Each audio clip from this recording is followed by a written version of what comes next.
Assalamualaikum warahmatullahi wabarakatuh. Oke, pada kesempatan kali ini masih seputar ke Ibnu IPPN UAN, yaitu konten berjuta, belajar, berjuang, bertakwa.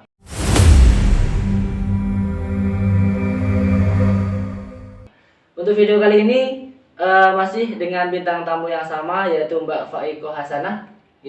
Beliau merupakan ketua kedua PAC IPPNU Jembesari sekitar 2008 2009 lah seperti itu. Jika kalian punya pertanyaan seputar ke Ibnu IPPN UAN, jangan lupa untuk komentar pertanyaan kalian. Nantinya akan kami pertanyakan kepada bintang tamu di konten berjuta kali ini. Oke, Mbak, ini menjadi pertanyaan saya juga, Pak. Untuk di organisasi Ibnu IPPNU, tentu kita paling tidak harus mendahulukan salah satu, kalau bersama tidak bisa. Ini terkait dengan kuantitas, banyaknya kader, dan juga kualitas kader. Ini menurut sampean sendiri, apalagi sampean juga merupakan kader putri, ini mana yang harus didahulukan? Atau yang lebih utama lah? Sebenarnya bingung juga harus memilih di antara kedua itu. Mengingat kedua hal itu sangat erat kaitannya, saling membutuhkan. Pertama, kuantitas jelas sangat dibutuhkan. Banyaknya kader. Nah, banyaknya kader memang itu adalah tujuan kita. Tujuan kita bagaimana menghimpun kader sebanyak-banyaknya. Nah, dan untuk menemukan kualitas itu, kita memang harus menyaring dari kuantitas yang ada, kan seperti itu. Jadi bingung saya sebenarnya untuk menjawab ini, dilema. Menurut saya keduanya sangat penting. Kuantitas juga dibutuhkan, karena dalam kuantitas itu kita bisa menemukan sebuah kualitas.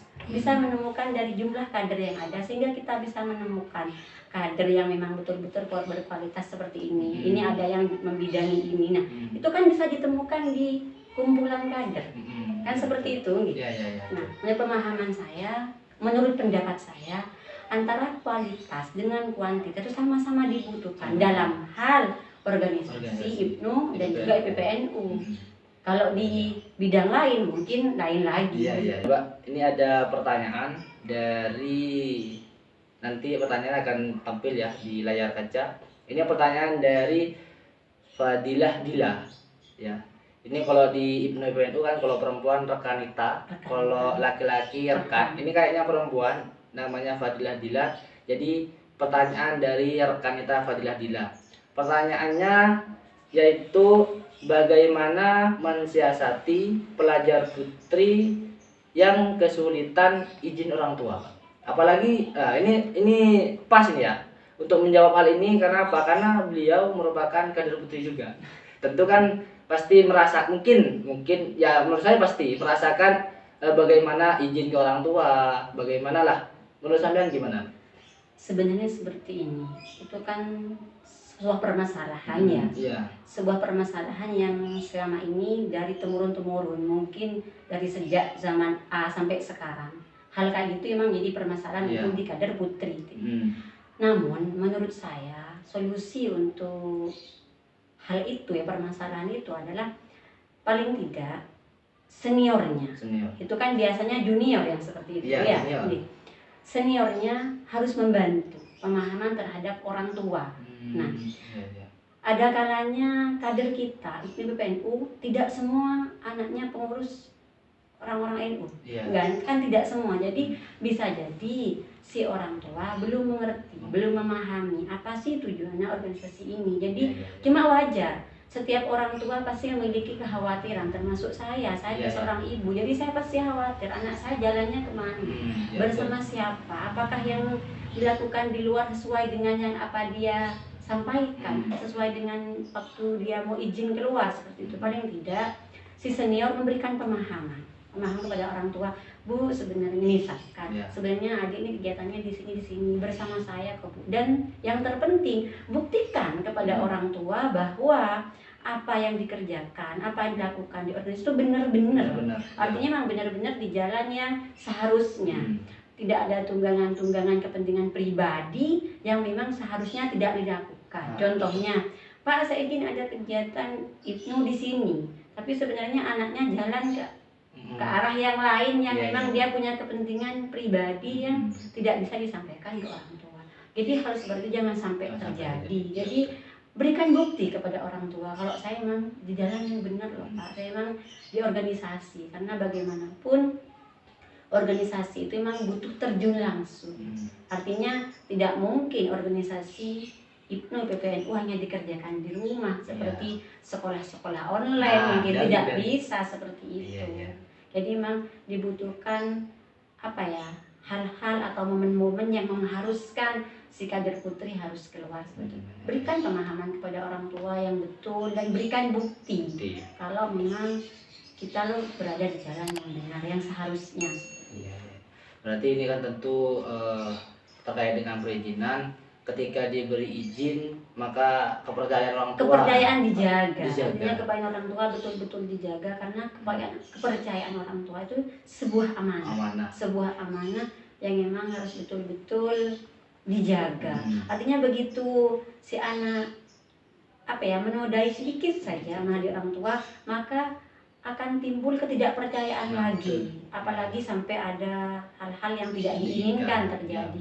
Jadi sesama teman, sesama kader harus saling menjaga, apalagi kader putri. Yang IPNU pun sebenarnya mempunyai kewajiban menurut saya, bukan cuma sebuah keharusan, bukan sebuah kewajiban untuk saling menjaga. Ini yang boleh, ini yang boleh, ini yang nggak boleh. Sebenarnya kan nggak ada salahnya mengingatkan. Iya, demi terjaganya nama baik juga IPNU PPNU seperti itu. Karena juga nantinya karena berimbas kepada organisasi. Dan bisa jadi yang bikin salah satu orang pasti yang dibaca. Karena IPNU seperti itu. Kena semua. Iya, kena semua. Ya, jadi teman-teman, untuk terutama yang perempuan, yang kader putri, jadi ketika kalian diberi kepercayaan oleh orang tua, jadi jaga dengan baik agar tidak bukan kalian yang disalahkan, tapi semua teman-teman dan juga bahkan organisasinya. Gitu ya, Pak. Ya. Jadi ini pertanyaan terakhir, Pak. Ini saya rasa ini juga pas untuk ditanyakan ke sampean, karena sampean juga sudah melalang buana di organisasi sejak tahun 2008, sudah sampai keluar kota, mengadakan kegiatan ini dan itu segala macam. Tentu ini bisa menjadikan refleksi buat kita. Cuman tentunya setiap orang pasti memiliki pendapat ataupun memiliki pendapatnya masing-masing yang tidak harus sama dengan orang lain. Ini pertanyaan terakhir di video ini. Jadi ketika sampean diberi pilihan apakah mau jadi wanita karir atau hanya ibu rumah tangga atau dua-duanya, misalnya gimana? Itu sebenarnya pertanyaan sulit. Bagi saya untuk saya jawab itu pertanyaan sulit. Dari awal sebelum menikah saya aktif di organisasi. Saya mencintai organisasi. Tapi begitu saya menikah, saya kerja, saya punya anak. Itu ada ada semacam perasaan tarik menarik di sini. Nah, begitu kita sudah mencintai organisasi, begitu kita sudah terjun di masyarakat, kita akan mencintai dunia karir kita. Nah, sementara sebagai perempuan, kita juga ada keluarga, ada suami. Bagi saya seorang perempuan ada anak, dan di sana membutuhkan waktu. Jujur, hari ini bukan terjebak sih, cuma bahasa saya terjebak. Saya terjebak di antara dua posisi itu. Menjadi wanita karir karena saya harus kerja, seperti itu ya. Jadi wanita yang bekerja diistilahkan sebagai wanita karir. Padahal sebenarnya ibu rumah tangga itu menurut saya adalah wanita karir yang sesungguhnya. Menurut saya seperti itu.